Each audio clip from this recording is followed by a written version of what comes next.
Once met Srila Prabhupada in Oregon, in Portland. In Oregon, Portland, Oregon, yeah. It's about 6 hours from Vancouver. At that time, there was no real border. You just drive the border, they check you. They say, where are you going? Oh, I'm going to Portland. Okay, see you. Now, after 911, you have to have a passport, right? So we went to meet Prabhupada. Devotees from all over the place. Los Angeles, San Francisco, all these traveling parties. I met Prabhupada. And Prabhupada also wanted us, every time Prabhupada took us for a morning walk, he would go for a walk every day for his heart and his health. And he walked very strong. He would say, we have to defeat these atheistic scientists. He said that science has become the new religion. And their religion is, basically, it's a belief system. They believe in evolution, biological evolution. They believe in the Big Bang.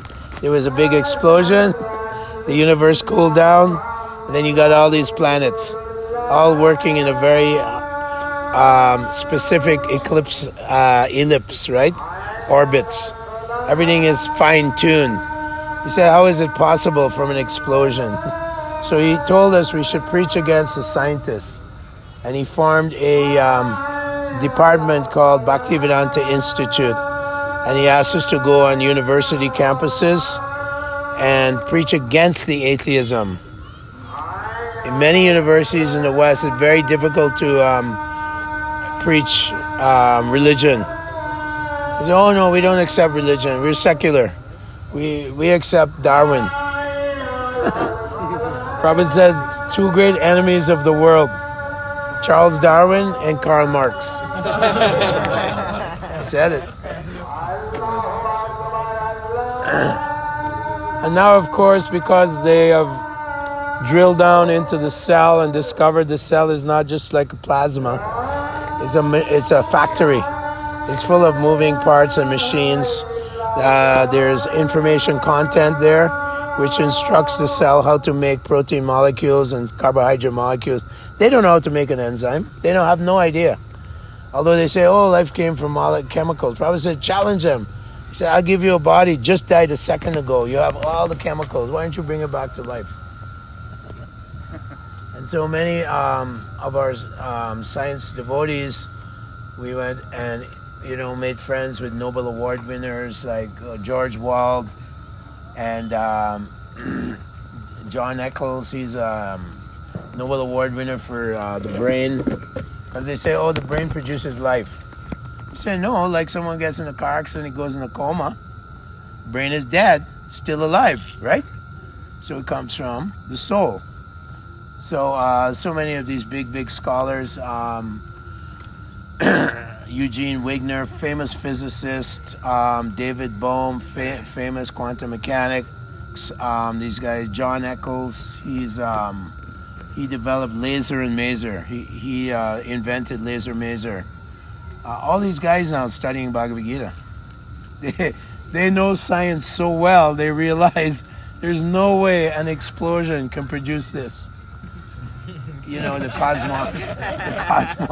It's not possible. It's not possible. They realize that if the sun moves like 1 degree closer to the earth, there'd be no life on earth. They realize that if the moon is a little heavier, based on their speculations, gravitational pull, the four forces, right? There's four forces controlling all the planets. Weak force, strong nucleic force, weak nucleic force, gravity, and one more. Which one? Electrostatic. Right. So fine-tuning, this guy Fred Hoyle, he's a big astrophysicist from Edinburgh. And he calculated, and he was top astrophysicist. He said there is no way in hell that you could have a big bang, and then you got Jupiter, Pluto, Mars, Mercury, Sun, Moon, all in a fixed movement throughout the universe and so on. He said there's no possible way.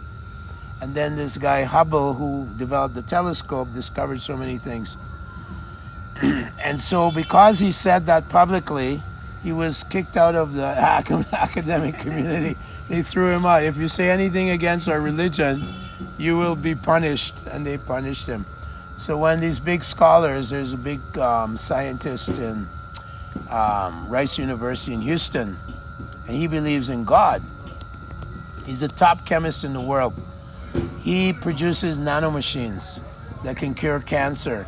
He produced nanomachines and nanotechnology that if someone's spine is cut and they become quadriplegic, he's developed a technology to connect all the spinal cord back, all the different cables back. It's like cutting edge. And he came out and said, you guys have no clue how life comes from chemicals. He said it publicly. And they completely, they tried to destroy him. They cut off his grants. They said, don't even apply for grants anymore. But he's made over 100 patents with nanomachines. And he's so big, they can't stop him. He's too big. And so he's very outspoken. You can look for him on YouTube. His name is James Tour, top chemist in the world. And he says, show me. Can you make the building blocks for a living cell? Can you make protein molecules? And then carbohydrate molecules, nucleic acids, and carbohydrates. Those are the 4 building blocks. They don't even know how to do it from what you might call a pre-Earth situation, like young Earth situation. They have no idea how to do it in a laboratory with millions and millions of dollars worth of equipment. They have no idea how to make even the basic things. So you said, why are you saying life came from chemicals? You can't even replicate it in a sophisticated laboratory in America or Europe. Can't do it. So he's pushing back. He says, you guys should be honest. You're lying to people. They actually lied to people. Oh yeah, we made life. You know, there was a primordial soup, and then some chemicals were there, and then a bolt of lightning hit it, and then you got some protein, some amino acids came out. He said, that's not life. It's like you're building a house and you make a couple of bricks. It's not the house. It's a long way. And most of those, he shows that most of those amino acids that were produced, they were the wrong types to produce a protein molecule, which has to be homochiral. Do you guys know chemistry here? Or any chemistry guys? Chemistry department. Chirality. You know what chirality is? The protein machines they make, the cell makes, they're mirror images. They have to be, the atoms have to be mirrors. Like you have a carbon and oxygen, whatever, ammonia, different chemicals, atoms. But they have to reflect each other. Just like when you look in the mirror, you put your hand, that hand is a mirror image. You can't put a right hand glove on a left hand. It won't work. So it's called chiral. So they have no idea how to make molecules that are chiral. But Mother Nature does it. Mother Nature makes enzymes. They have no idea how to make an enzyme, which is a working machine, a nanomachine, which repairs inside the cell. It repairs your mitochondria, it repairs your organelles, all different things.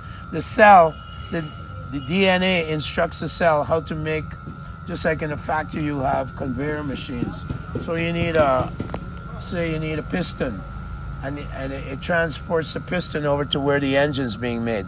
So inside the cell produces these pathways, and they transport nanomachines from one area to another area.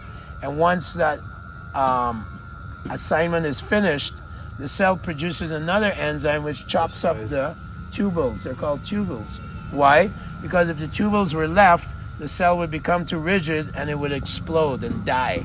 So all this is based on the DNA, the instruction in the DNA, the information in the DNA. It's all there. Who wrote the information? If you just look at a computer and you look at the software, who wrote it? Someone wrote it. Some guy named Bill Gates or something. All those guys in Microsoft, they have to write this stuff. It takes a big brain. So they look at the DNA. Bill Gates said, DNA is far more sophisticated than binary. He said it. Okay, then there must be a God. No, I'm an atheist. There must be a big brain behind the DNA. It's far more sophisticated. He admitted it. So if it takes so much brains, so many guys at Microsoft, because we live near Microsoft, we did. So many guys from India, every day working hard, writing software. Okay, you hire the smartest guys on the planet to write software for you, and you hire them in Seattle, in Microsoft. And you're saying this DNA, somehow it happened by some explosion, by some chance. They say, oh, by chance, over millions of years. No, it doesn't work like that.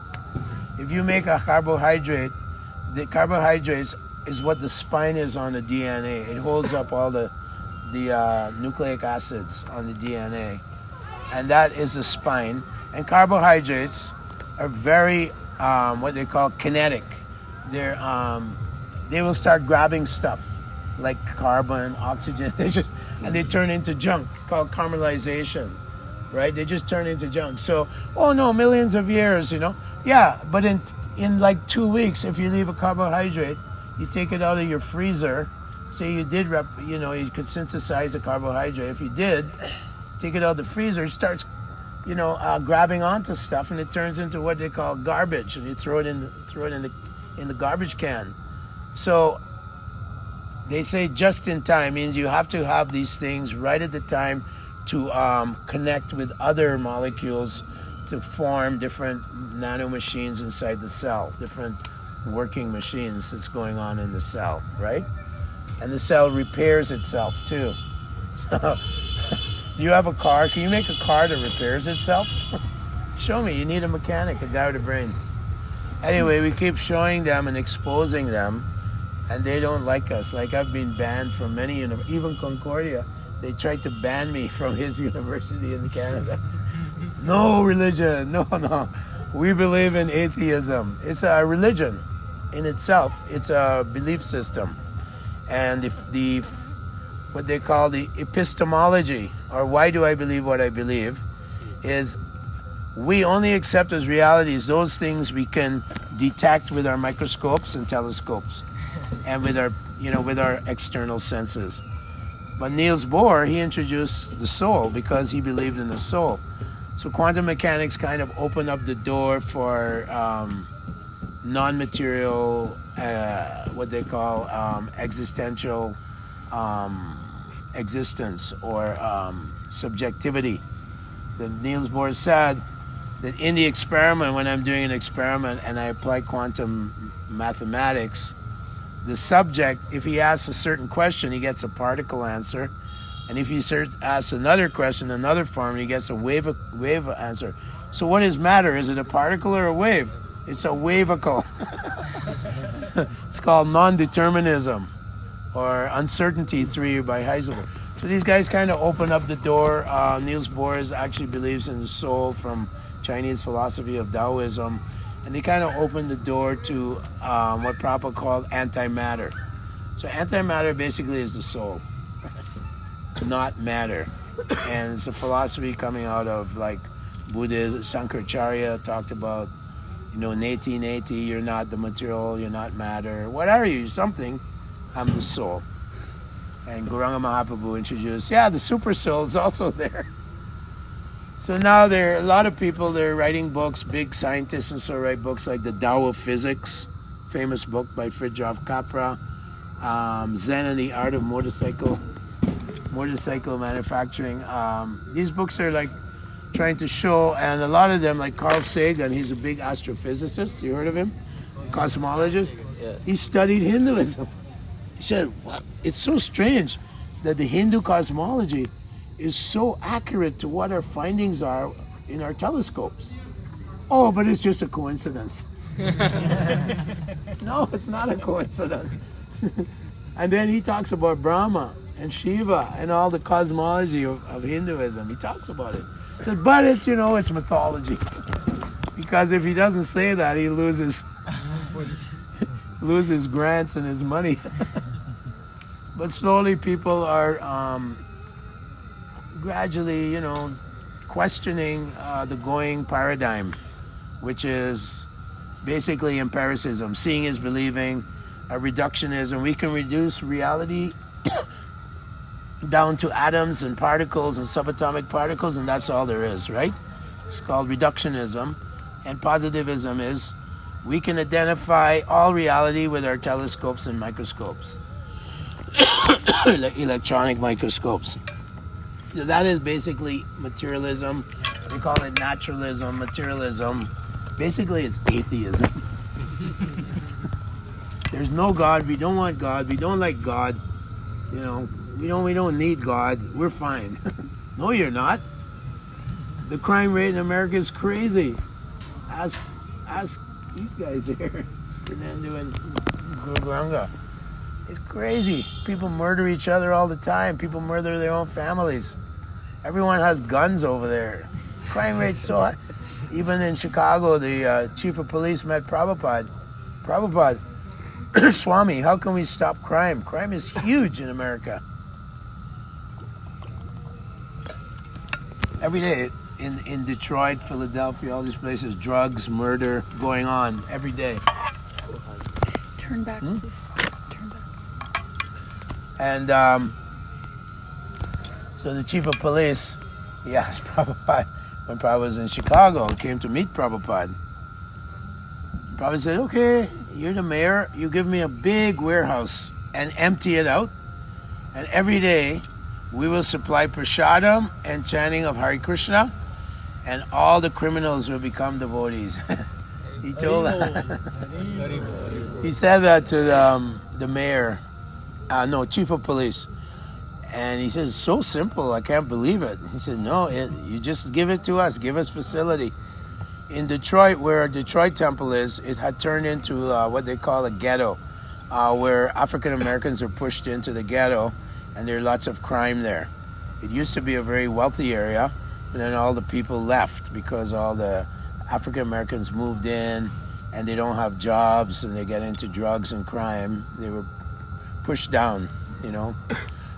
So Prabhupada and Ambarish, who is the great-grandson of Henry Ford. Ford Company is a very big automobile company in America and the West, actually all over Europe. And he met Prabhupada and became a devotee, full-time devotee, full-on devotee. And you know, he's building the TOVP, and he donated the temple in Hawaii, donated so many places. So he met Srila Prabhupada in Detroit. And Prabhupada, there was a beautiful building, but it was in the crime area. And Prabhupada said, no, we should buy it, it's a good price. And Prabhupada met the real estate agent. And the real estate agent, yes, Prabhupada, Swamiji, it's not a good area. It's very beautiful. It has, it's right on a lake, and there's like boating, and it was a mansion actually, like a big mansion, Koti. And Prabhupada said, we're beggars. We're like monks. We have no money. Can you donate it? The guy was like, Tommy. He got all nervous, you know. And then the guy said, oh, no, Swami, we need $500,000. Oh, no. I said, and so he had like his disciples negotiating with this guy. And then Prabhupada would act like he was the mediator. And, you know, he said, Shamasundar, you know, you should offer him like 100,000. So Shamasundar said, no, we can only afford 100,000. Prabhupada, no, Shamasundar, that's a little too low. And he was acting like mediator. So finally they got it down to something, I don't know how much, maybe $500,000, I don't know, whatever it was. And they bought this place and they started distributing prasadam in all the crime areas there to all the people there. And now it's become a place where rich people want to live because it became so peaceful just by prasadam distribution and chanting, you know, in the whole area. Prabhupada always wanted us to distribute prasadam. It changed all the people. The crime rate there is completely gone now, just by his prasadam distribution in Kirtan. So Ambarish, the Ford family, they're not even wealthy. They're rich. They're not wealthy, they're rich. Their estate is like $50 billion. You know, they own properties, they own all kinds of stuff that's worth lots of money, paintings, all kinds of things. And Ambarish gives so much. He says that his mother, she was doing a bio for Ambarish and his family. And his mother and all his uncles, all his family were struggling with alcoholism. They were all alcoholics. And he said that the altar in our house was like the bar with all the drinks. So he was really searching for something, you know. And he realized the wealth is, you know, doesn't give you any satisfaction. And he's very generous. He gives quite well, quite generously. And his brother, his nephew, who is the CEO of the company, he became a vegetarian. And he likes Buddhism, but he's very favorable to the movement as well. And so he's helped a lot spread Prabhupada's movement, this one person. I think he's donated quite a bit to the TOBP. A lot. Yeah. Crores and crores and crores. Because Prabhupada wanted us to build a planetarium to show Vedic cosmology. That the moon is, they never went to the moon. There's no way they went to the moon. The moon is 94 million miles away from the Earth planet. Sunday, then Monday. Sun is 93 million, according to 5th canto. And the moon is 94 million miles away. The moon planet is a heavenly planet, and it gives soothing rays. Prabhupada said it's cooling ray, although it's fire, it's cool, burning cool. And the sun is burning hot. But this sun god, he lives on the sun planet. So his body must be very fiery. And all the inhabitants of the sun planet must have fiery bodies. Our body is made of more like water, right? Water and earth. Bhumi rapo nado vayu kamano buddhiyevacha. Like that, all the planets are inhabited by different beings, higher beings, lower beings, Svargaloka, Shishumar, planetary system. So he wants this planetarium to show how living beings are produced by Lord Brahma and the Prajapatis, and what the planetary system is. There's 14 systems within Om Bhurbhuva Swa, right? Swaloka and so on. So that is what we're going to, in the future, this Vedic paradigm will be the authority on the universe, on life, and so on. This Srimad Bhagavatam by Prabhupada and so on, that will be the authority. Now the authority is science, and it changes every year. They're changing it because material energy is always changing, so they're always changing their theories. But eventually the cosmology will be Vedic cosmology. The structure of the universe, the various species, higher beings, lower beings, Patala, Atala, Sutala, Vitala, okay, so many planets. And then there's, Gandharvalok, Jnanalok, Tapalok. All this is described, right? Brahmalok, Tapalok, Jnanalok, all these different planets have life on them. Then there's where Lord Shiva lives, and so many Bhumandala. The Bhumandala has so many big dweeps, Plaksha Dweep, Jambu Dweep, all these dweeps, Sumeru. That's what's happening. That's the real cosmology, not what their speculations are. And even if they had to go to the moon, they discovered the Van Halen radiation belt. To get to the moon, you have to go through the radiation belt called, Van Halen belt. And it's full of radiation. Well, if you go through radiation, you're going to die. Radiation kills you right away. If you drop a nuclear bomb, everyone dies in the whole place because of radiation. The particles go right through the cell and kill the cell. Alpha, gamma, beta, all these different things. So how did they go through this big radiation belt? They can't explain it.